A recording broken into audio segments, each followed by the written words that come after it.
มาจากมาพี่ลูก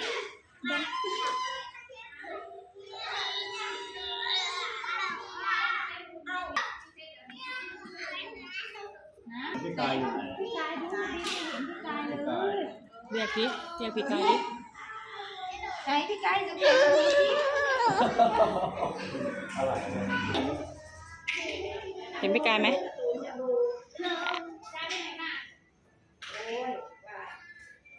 เข้าไปไหม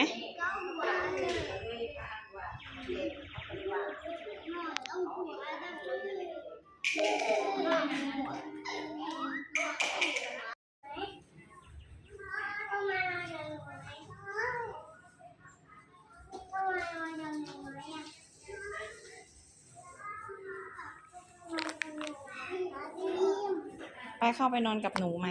เข้าไปนอนกับพี่ไหมถามจริงถูก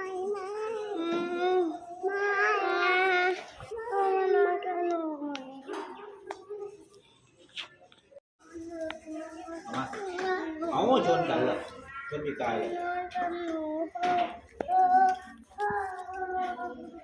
โอ้กลับบ้านไปโรงเรียนเลยไปโรงเรียนก็งง